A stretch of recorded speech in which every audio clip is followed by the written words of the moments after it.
Hello, this video is a summary of Chapter 2 in Marketing on Strategic Planning.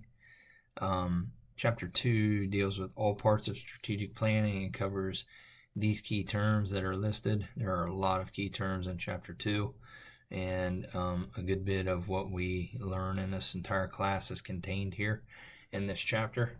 The chapter really begins talking about what strategic planning is and what it does, and what I need you to know most about strategic planning is that strategic planning defines objectives of a company and develops a plan to achieve those objectives.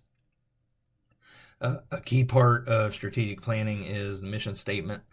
The mission statement is a brief statement about the company that connects their core company goals with the values of that company. It encompasses their customers, their employees, and all their operations. Another key point on page 34 is a situation analysis. A situation analysis has three key parts: market summary, SWOT analysis, and competition analysis. The SWOT analysis is one of the most important parts of marketing and one of the most important things you'll learn in this class. SWOT analysis stands for strengths, weaknesses, opportunities, and threats. The biggest thing to remember about SWOT analysis are strengths and weaknesses are internal, opportunities and threats are external. I'll have another video about SWOT analysis by itself, so you can watch that video to prepare for the quiz, but it is an extremely important marketing tool. Next, on page 36, your book really goes to another important marketing tool, the BCG matrix, which stands for Boston Consulting Group matrix. It's a marketing tool that measures potential market growth and market share. It has 4 areas of definition for products. There are dogs and stars, question marks, and cash cows. So it's an important, really important marketing tool also. Then your chapter transitions to segmenting and the act of segmentation. Page 41 picks up market segmentation, and the definition of segmentation is the act of dividing whole groups into segments to target. On page 41 also is the definition of target market. Remember, that is a particular segment that we choose to target as a marketer from our segmentation process. Also listed on page 41 is an important term, positioning.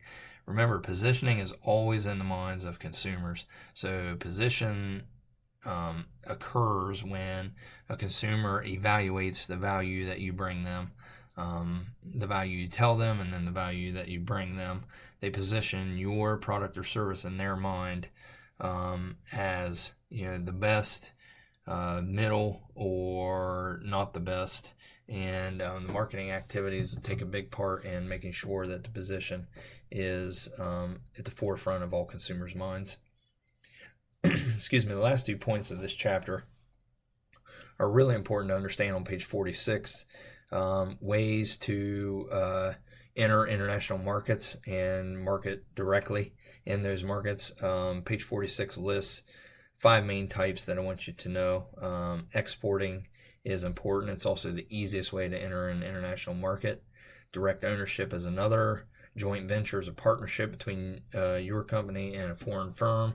Licensing is the legal right to a process or brand or sign, symbol, or all of the above of a company. And the last can be franchising.